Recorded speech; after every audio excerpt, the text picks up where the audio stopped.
This episode was recorded at Greenfield Primary School in Leicestershire. What's that? Sleigh bells? Yep, sleigh bells. Ooh, does that mean? It sure does. Oh wow, it's really... A Christmas special episode. Right, yes, that's exactly what I thought. Wait, what did you think? I just thought that, no, Christmas special, exactly what I thought. She thought it was Santa. Well, it could have been. And you can tell it's Christmas because you can hear some of our students enjoying a Christmas party. Well, that's me losing Whamageddon.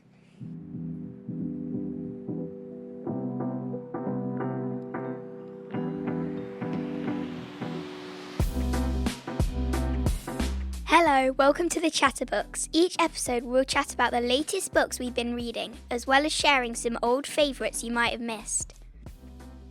Hi, I'm Florence. Hi, I'm Cheyenne. And hi, I'm Ella. Our main book today is Chronicles of Narnia, The Lion, the Witch and the Wardrobe by C.S. Lewis.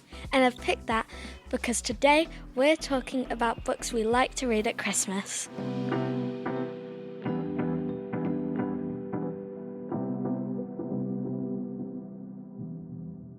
For those of you who don't know, Narnia, the Lion, the Witch and the Wardrobe is set in World War II.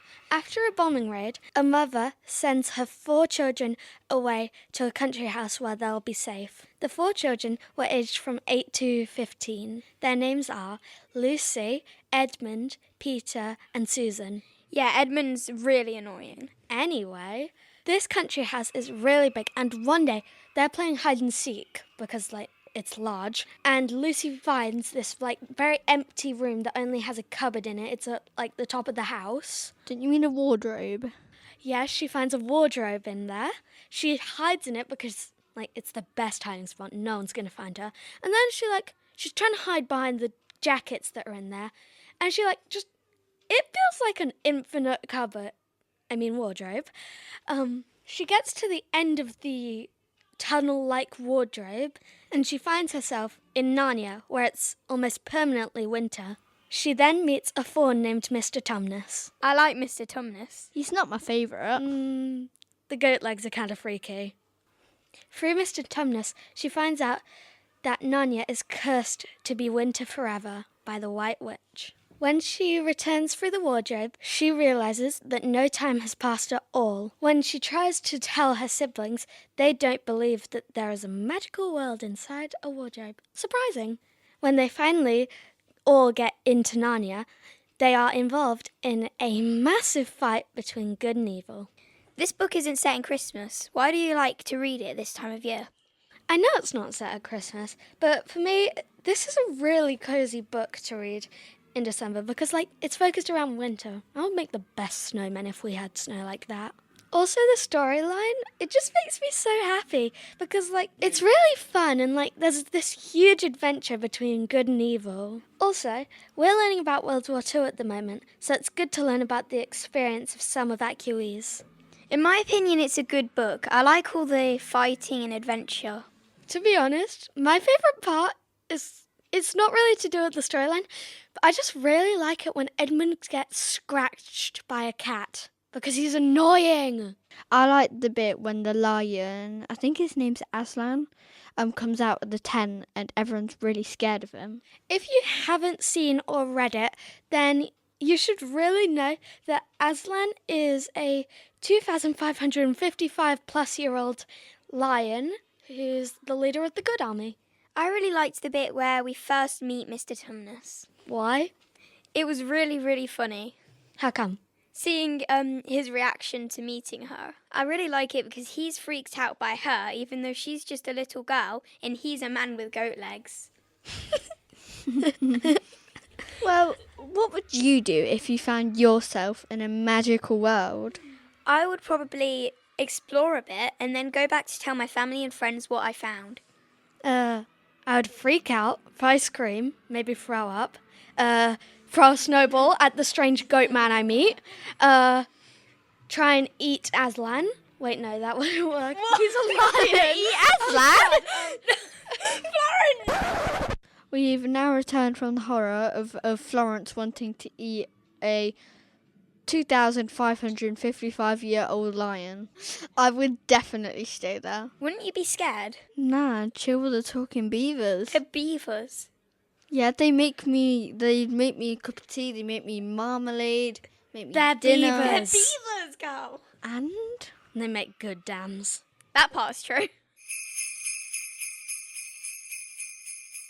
even though it's an old book, I really like the language in it. Why? Because it's unusual and different. Does it make you feel smart? It's old vocabulary. If you can understand it, then you're smart. Oh, yeah. I honestly just really like the way they describe the house. I want to live there. There are really good descriptions in this book. They're really vivid. I think that's why it makes a good film, because it makes it really visual. Overall, I recommend this book to over 8 years old to probably however old you enjoy books like fantasy. I would love this book like on a sofa with loads of pillows, a blanket, and some hot chocolate. I would only read the book if I could be next to a cozy fireplace. Oh my god, yes. Remember when we went to the theatre in year 3 to see it? Yeah. Oh, yeah, I really liked it. It was fun. Especially the part where the witch flew into the sky. That I was liked really it cool. when they had the wooden lion out. If anyone's thinking seeing this on stage would be great, it's on at Curve Theatre in Leicester from the 30th of January 2025. Are you getting commission for saying that, Ella? Free tickets? Yeah, if anyone wants to send me some, I will gladly take them.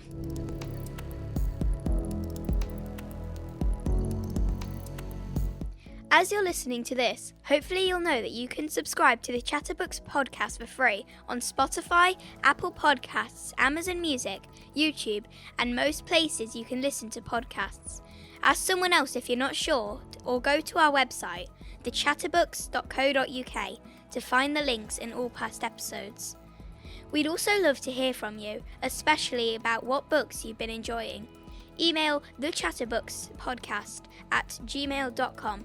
Please ask an adult for permission.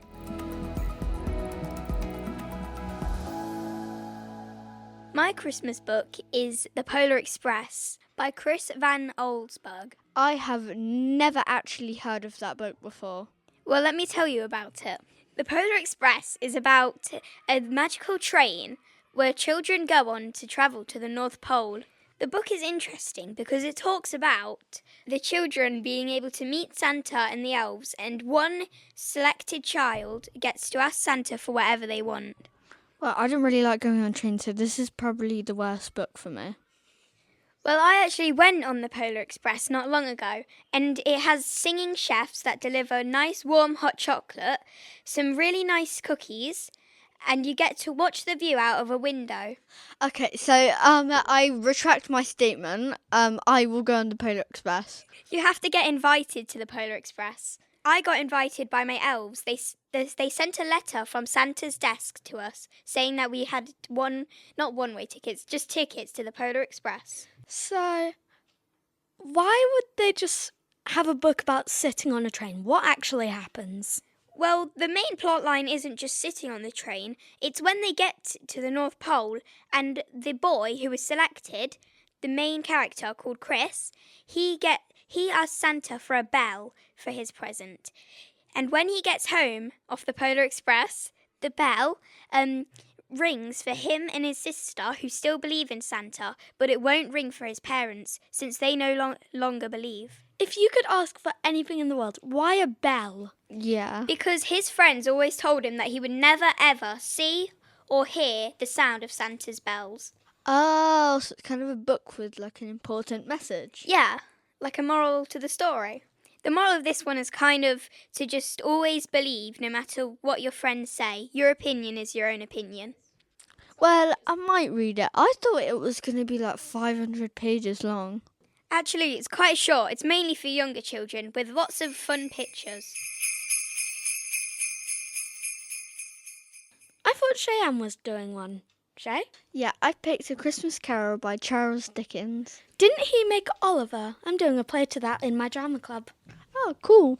He wrote many books. This might seem an obvious one, but I really like it because the story is about giving and always believing and that people can always change. All it takes is a little encouragement. For those of you who don't know, Ebenezer Scrooge is the main character and he always hates Christmas. But one night when he's home alone and reading a book, three ghosts visit him and help him change his mind about Christmas. Doesn't he wear like the chains of like guilt or something? I think they're the chains of greed. Either way, a ghost dragging chains is very scary. It's also very good because it's a short book you can read quite quickly. I think it's probably the most Christmassy book. It's set on Christmas Eve and Christmas Day, and it's all about the spirit of giving. What does Christmas mean for you guys? Christmas probably means to me spending time with friends and family. For me, it's about giving and snuggling up on the sofa watching your favourite Christmas films. To be honest, I just like Christmas. I don't know what I like about it. It's okay if you just say you like getting presents. Or the food. I don't really like the food, but I love presents. What do you mean you don't like the food? I have it for lunch instead of dinner because I don't want it to ruin my evening. What? Wait, to ruin your If we have any of the scrap chicken, we just feed it to our cats. Dogs. I get gammon, so I can. And on always that just bombshell, eat that's the end of our My Christmas parents- special. Thanks for listening. Until next time. Bye. Bye. Bye. Merry Christmas. And a Happy New Year.